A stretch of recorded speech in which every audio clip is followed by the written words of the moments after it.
Pete Marr here for B-Sides at Austin City Limits 2023. I'm so stoked to have one of the performers join us. It is Danny Davis of Husbands. That's right. How are you? Good. How are you, Pete? I'm fantastic. So happy to have you here. Happy to be here, man. And, it feels good. You know, the sun is beaming. But Vitamin D. It's not bad. Yeah, it's good. It feels great, man. Yeah, I mean, it could have been in the 90s, you know, and it's just like caressing our face very gently with the breeze right now. It's perfect. No, so. I'm loving it. I'm so stoked for you to be playing ACL. Oh, thank you, man. We're stoked as well. It's like our first time doing it. Huge honor, you know. It's a dream come true kind of thing. So, yeah, it feels kind of surreal, but it's great. Especially being from Oklahoma City or Oklahoma in general, where, yeah, you know, there's a music scene, you know, Flaming Lips, and you know, have definitely made their mark and whatnot. But, you know, Austin City Limits is one of those older, iconic festivals that's just continued to grow over the number of years, right? Oh, yeah. I mean, growing up, there were I'd never been to Austin City Limits, but there were lineups where I've just, you know, salivating looking at it. I think like 07 or 08 or 09, one of those years, I just remember having almost every single artist I would ever want to see at that time. And so to be like one of them now, it's just like it's great, man. Feels good. Feels good. Are you a festival guy in general? No, I'm not. I mean, I love going to concerts, but the only festivals I've been to are just the ones I played at. I mean, I guess growing up in high school, I'd go to like bluegrass festivals. But besides that, those were the only festivals I'd ever been to. So, you know, this year we played Lollapalooza and Firefly last year, and those are the only festivals I've been to. I guess South by as well this year. But so, yeah, not a festival guy, except I guess if I'm playing at them. I was going to say, yeah. You better have an excuse to go. Yeah, yeah. Which is fun. I mean, at Lolla we got to see, you know, a bunch of people we wanted to see. I saw Always. Right. And yeah, Red Hot Chili Peppers. That was fun. That was cool. Oh, nice. Yeah. Nice.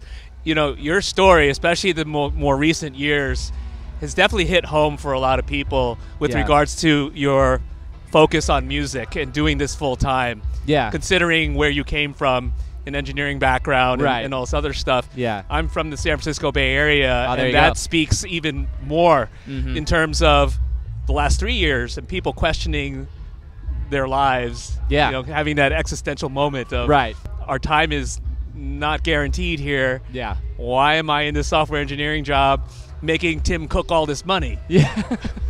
Exactly, man. And the way you put it, where it's like our time here is limited, that was the part that was really kind of, I could tolerate the job even though I wasn't happy, and I had other things I wanted to do, namely music stuff, and other places I wanted to be. But just knowing that, you know, there's only so much life to live, I just started to feel like an urgency to it. So, and yeah, I'm definitely one of the ones who, like, 2020 comes around and they say work from home, and it's a night and day difference, you know. If you get to just stay at your house and do the same stuff, but it's just more tolerable because you're in a place you're comfortable, you're not having to commute, you know. The commute was just something that would drain me, you know, the beginning and end of every day. It just terrible way to start and end a day. So yeah, definitely one of the I don't know if you call it casualties or whatever, but or survivors of quitting the workforce kind of thing after COVID. Definitely. I wouldn't say a survivor. I would say a trailblazer, a pioneer. You're part of. It does feel victorious, you know? I do feel good, you know. Yeah, so, because especially, again, because I see people, I know people that work at Meta, Google, Apple, and Samsung, where it's like 16-hour days, and now it's back to the office. You got to be there, and so forth. And it's like, you know, what are we living these lives for? That's exactly what's going through my brain, right? Man. You're saying my inner monologue, you know, that I had for almost 10 years straight that kind of finally hit the head, you know. 10 years you were a software engineer? 9.5, yeah. Wow. Basically, I graduated in 2012 and worked until 2021.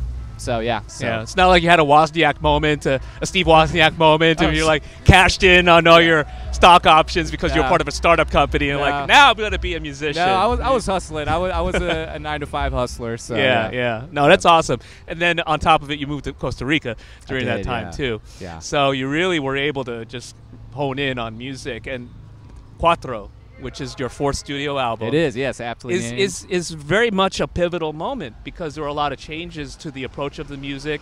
Yeah. Your longtime collaborator, Will, moved on. Yes. So mindset and sound and influence, inspiration, did it change or what, did it expand? Yeah, I mean, it was vastly different because before, like you said, I was doing this with Will, and you know, by the way, he's doing awesome. He's got a kind of a relatively new job, a brand new kid, and he just opened a music venue in OKC. He's doing great, and I'm doing this, you know. So yeah, it was definitely different doing it without him, and I like having people kind of check my work in some way, and he was always great at challenging my ideas and presenting his own, obviously, of course, but so with this new record, there's other guys in the band who are incredible musicians and think like songwriters and care about music on a songwriting level, so you know, worked with them a little bit as well this time around, which was fun. You know, we've been playing live since 2016, and it was the first time that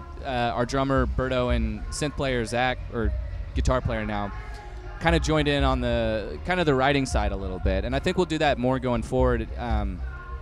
But it was fun, yeah, and also it was the first time I didn't have the job, you know, simultaneously happening, so I got to sit there and really think about it. Yeah. So yeah, it was totally different and really fun. You know, I just love making music, so it was like. Used to Surf is one of those songs that kind of embodies what we were just talking about. Yeah. Can't Do Anything, really making an impression. Oh yeah.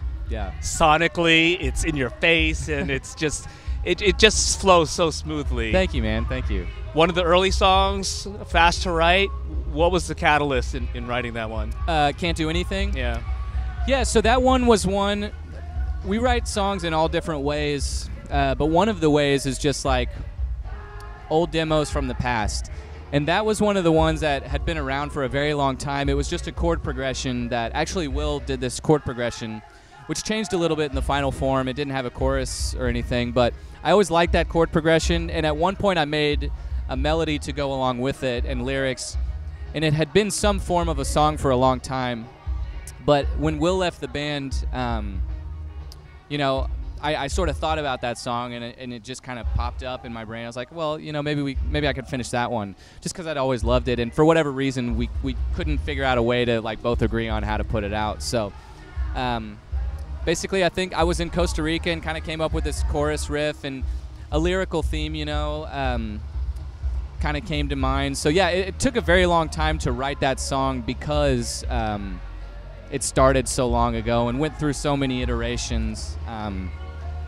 And yeah, it's good to finally have it out too, just because whenever a song survives long enough and actually makes it to be a full-fledged, you know, real boy or whatever, it feels good, because there's more songs in the pile that, you know, I hope will one day get out, you know, but that was one of the ones that made it. So was there any difference in approaching the writing process because you were so free, whereas before you were juggling things and you're like, oh, I gotta write this song?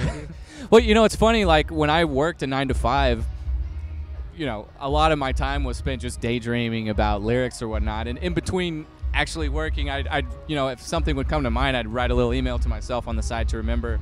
And in some ways, when you're distracted, it's almost like you desire to do it more because it's more of a finite resource, so you sort of hunger for it more so than when, you know, I just wake up and have the day. And not to say I don't have like a part-time thing I'm doing. I work for this yoga app as an audio engineer as well, part-time, small amount of time, but I do have a lot of time to do music, and because there's so much time, you got to be disciplined about not chasing too many dragons or getting lost in the weeds of stuff because you have the time. So part of it is just trying to instill my own sense of urgency as if I had distractions, you know. So yeah, it was different. It was more challenging than I thought it would be, because it's like, oh, I'll have 10 times as much time, so 10 times, you know, more productivity, but really it doesn't actualize that way. So that's why I asked. Yeah. Right. Yeah, good questions, man. So yeah, I feel like you've been here before. You've been here before. Come on now. I am so stoked for you, man. Thank you, Pete. I can't wait for this set that you're going to do at ACL. Yeah, you are going to slay.